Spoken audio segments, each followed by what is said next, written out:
Okay. Hello, One Earth Live. It's Michael Shaun Conaway and Rachel Morrison with Boldly Now.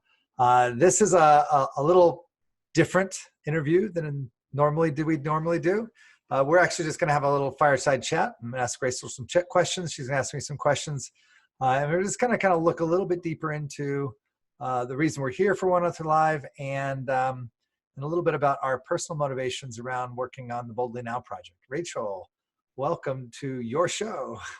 And welcome to your show, Michael Shaun. Yeah, it's been pretty fun. Like we've been just kind of jamming on all of these interviews with amazing speakers. Do you have any moment or any highlight of your time, either personally or in some kind of conversation that kind of stuck with you? Yeah, definitely. There were some major highlights for sure. I loved being with Dr. Zach Bush, Samantha Sweetwater, Amanda Gregory, and there's just so many amazing conversations to, one, catch up with our friends, and two, to highlight the unique perspective that each one of them have during this time, and then to realize that within that unique perspective, it's the same story time and time again, and it just really created a beautiful anchor thread for us throughout the time. Yeah, I really resonate with that. Some people say sometimes, well, tell me like what are all these interviews about, or what is all this filming and stuff you do about? And I said, I'm like that guy with the camera that's hanging out with the rock stars, and I'm just taking pictures. Like we're in this emergent conversation, and we're always hearing great things, and to be able to put them on camera and have our friends and colleagues and fellow travelers have something that they want to express and give them a platform to do, that's really fantastic. And then of course, as all stories grow, our story's grown, and then you start to realize that you're not just here to give other people a place to talk or speak about the things that are important to them, but you actually realize it's starting to come through you, or it is coming through you. And that's I don't know, for me, you have a little bit different background than I do, but as a filmmaker, that's kind of shocking. Like we're supposed to hide behind the camera, let other people talk, and then to discover that you're being used by the Emergent Voices. Yeah, it's kind of interesting. What's that experience been like for you? I can definitely agree with what it is that you're saying. And for me, my work with different thought leaders and authors and people like that have been in the event space over at Sunrise, how we have all of the events with people and doing their retreats here and things like that.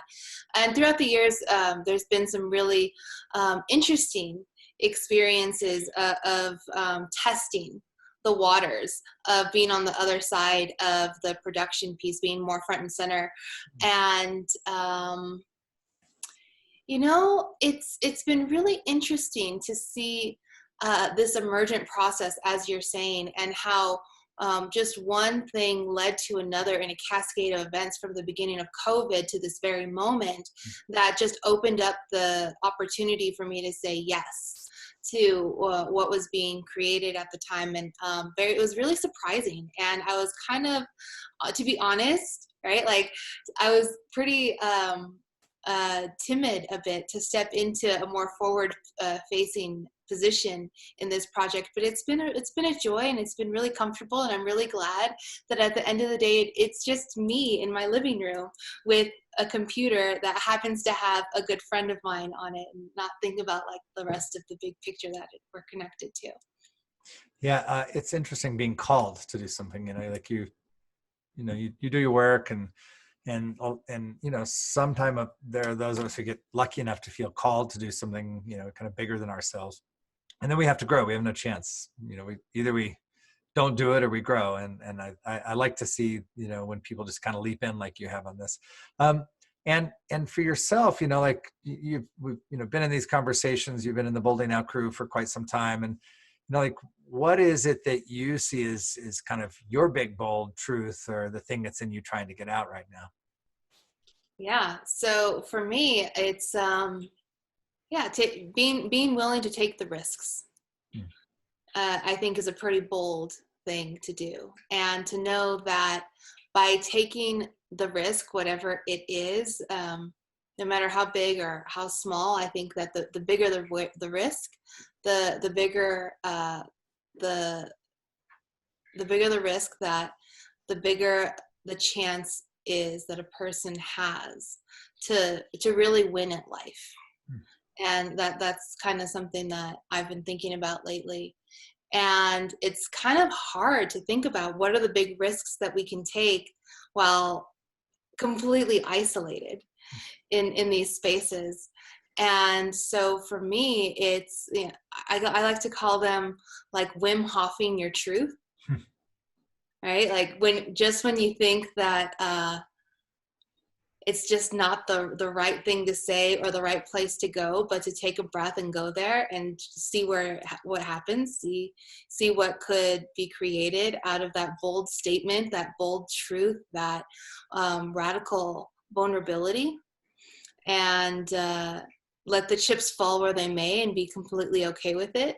I think now's a really good time to do that, because there's kind of a little bit of a safety bubble around what's up for people right now, whether you're in quarantine with people and you say something and no one can really go anywhere because they're quarantined together, or it's just you and you're in isolation anyway right now, so it doesn't really matter what's up there. But I know that for me, when I do go there and I express those Wim Hof vulnerabilities, if you will,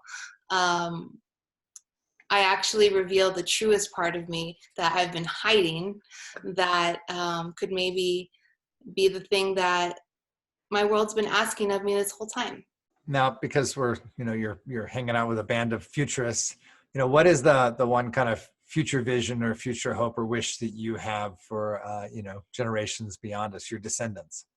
My hope is that we begin to communicate with each other the way that our greatest insights come to us in our deepest, most creative moments of inspiration. Hmm. Whatever that voice is that you hear during that time, that is such an omnipresent yes, that we begin to speak to each other with that level of care and with that level of honesty and with that level of deep intuitive insight, that we can then create something way more meaningful than coming from an I statement from maybe the front of the brain, but more of the collective we statement that speaks not just for people, but for all of life. Great. It seems like, like a lot of us current beings on the planet would have some healing to do to get through that. And I think, with some of our children right now, that's accelerated. Today, my daughter was on a solo, and she came back at one point, and all day outside in the wilderness, kind of doing a little bit of vision questing.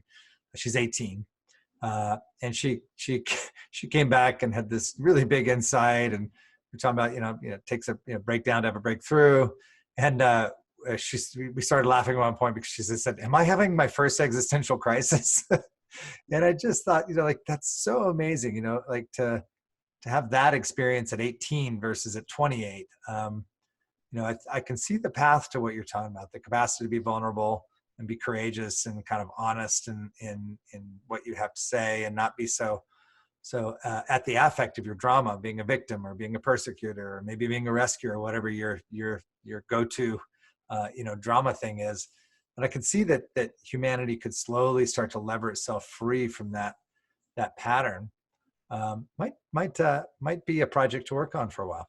Yeah, absolutely. I think that creating just a very simple, honest, real connection and presence and a commitment to what it is that you say you want to do and be willing to live it out fully.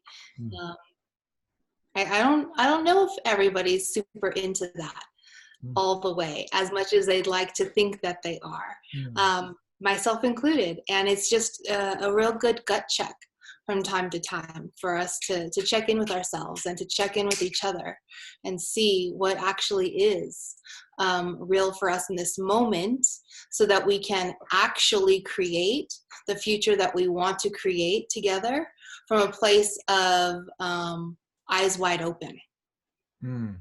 Yeah, vulnerability, authenticity, eyes wide open. That's good, because if we create a future based upon some kind of want or need or deep-seated insecurity, then we're just designing places where that'll show up and again and again.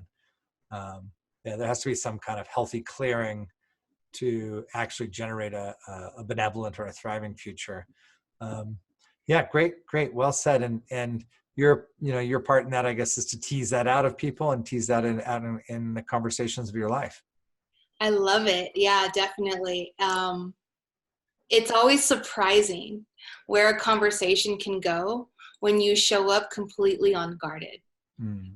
And it's been such a joy to be in the many conversations that I've been in, both here with Boldly Now and One Earth Live, and all of the conversations that each person's willing to have from that perspective. Beautifully said. And I'm really excited to see you hosting more of these things and, giving light and energy and vibrancy to our speakers and the people we bring into our space. I really think you create a great place for people to be great. So thank you for that. Thank you so much, Michael. Okay, well, we're going to sign off and let you go back to some other fabulous interviews at Boldly Now and on the One Earth Live platform. Have a great festival, and we'll see you soon again. Awesome. See you soon. Bye, guys.